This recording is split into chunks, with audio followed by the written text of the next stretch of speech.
એક મહત્વપૂર્ણ સમાચાર અમદાવાદથી, જ્યાં નકલી નોટના કૌભાંડ મામલે એક મોટી કાર્યવાહી જોવા મળી રહી છે।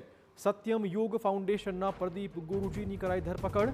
કેસમાં ક્રાઇમ બ્રાન્ચે મહિલા સહિત 6 લોકોની દર્શાવી છે ધરપકડ।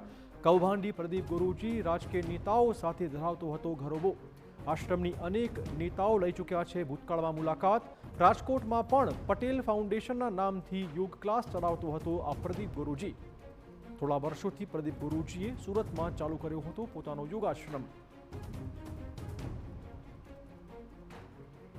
તો નકલી નોટના કૌભાંડ મામલે મોટો ખુલાસો।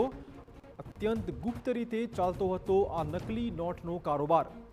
ગામના લોકો પણ આશ્રમમાં ચાલતી ગેરકાયદે પ્રવૃત્તિથી અજાણ હતા। આશ્રમમાં ગેટ હંમેશા બંધ રહેતો હોવાનો ગ્રામજનોનો દાવો સામે આવ્યો છે। આશ્રમમાં યુવતીઓની અવરજવર હોવાનો પણ સ્થાનિકોએ આરોપ મૂક્યો હતો। ગ્રામજનોને આશ્રમમાં એન્ટ્રી નહીં હોવાનો દાવો તેમનો છે। વરાછામાં ક્રિષ્ના રો હાઉસ ખાતેના આશ્રમમાં ચાલતો હતો આ કાળો કારોબાર।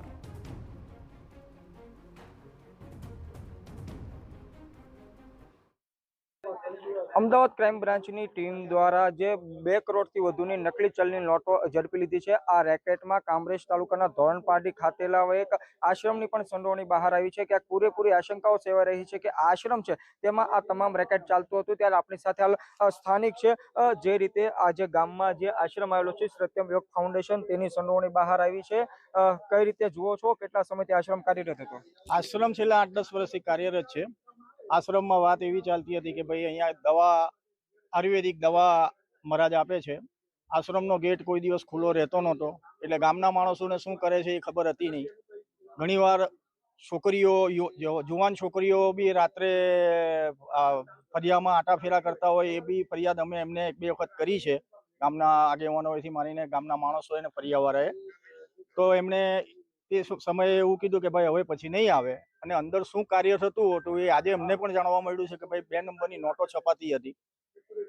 જે આશ્રમ આવેલો છે તમે જણાવી રહ્યા છો કે ગામવાળાને કોઈ એન્ટ્રી આપવામાં આવતી નથી। જે નકલી નોટોનું રેકેટ ઝડપાયું છે, ખૂબ ગંભીર બાબત કહી શકાય। હવે એમાં ગામનું નામ જોડાઈ રહ્યું છે કે આ ગામની માંથી પકડાયું। ગામ માટે કેટલી કલંકિત ઘટના? અમારા ગામ માટે બહુ મોટું કલંકિત છે આ વસ્તુ।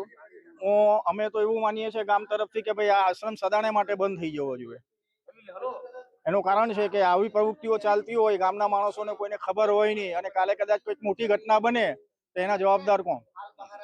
જે આશ્રમ છે ખૂબ આલિશાન બનાવવામાં આવ્યો છે।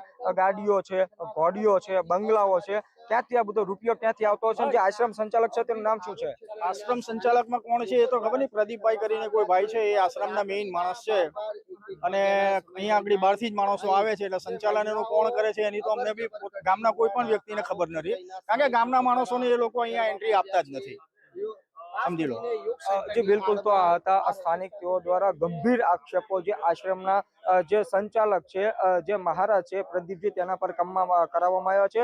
ક્યાંક ને ક્યાંક તેઓ દ્વારા એવું જાણવામાં આવ્યું છે કે આશ્રમમાં કોઈ જે અસામાજિક પ્રવૃત્તિઓ છે તેઓ ચાલતી હતી। રાત્રે 12-1 વાગે અહીંયા છોકરીઓ આવતી હતી, અને જે ગામના લોકો છે તેઓએ આશ્રમના જે સંચાલક છે, જે મહારાજ છે પ્રદીપજી, તેઓને પણ ટકોર કરવામાં આવતી હતી કે આ બધી પ્રવૃત્તિઓ બંધ કરી દેવામાં આવે। અને જે ગ્રામજનો છે તે એવું પણ જણાવી રહ્યા છે કે આશ્રમમાં એક પણ ગામવાળાને એન્ટ્રી આપવામાં આવતી નથી। તેઓને પહેલેથી જ આશંકાઓ હતી કે આ જે આશ્રમમાં છે તેમાં ક્યાંક ને ક્યાંક ખોટું થઈ રહ્યું છે। ત્યારે જે રીતે અમદાવાદ ક્રાઇમ બ્રાન્ચે જે નકલી નોટો રેકેટનો પર્દાફાશ કર્યો છે, તેમાં આશ્રમનું નામ ખુલ્યું છે, ત્યારે સમગ્ર વિસ્તારમાં ચકચાર મચી જવા પામી છે। સ્થાનિકો માંગ કરી રહ્યા છે કે આ આશ્રમ વિરુદ્ધ કાર્યવાહી થવી જોઈએ। ત્યારે હાલ તો પોલીસ દ્વારા તપાસ હાથ ધરવામાં આવી રહી છે। જ્યારે TV9ની ટીમ આશ્રમ પર પહોંચી ત્યારે આલિશાન આશ્રમ જોવા મળ્યો હતો, મોંઘીદાટ ગાડીઓ, ઘોડીઓ જોવા મળી હતી। ત્યારે હાલ તો તમામ દિશામાં તપાસ હાથ ધરવામાં આવી રહી છે।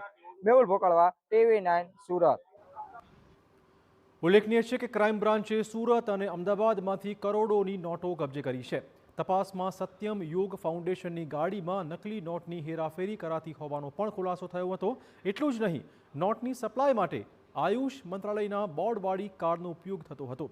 આ ઉપરાંત ગવર્મેન્ટ ઓફ ઇન્ડિયા લખેલી ગાડીમાં પણ હેરાફેરી થતી હોવાનો ઘટસ્ફોટ થયો છે। ત્યારે આ કૌભાંડના તાર ઉપર સુધી જોડાયેલા હોવાની શક્યતાઓ નકારી ન શકાય।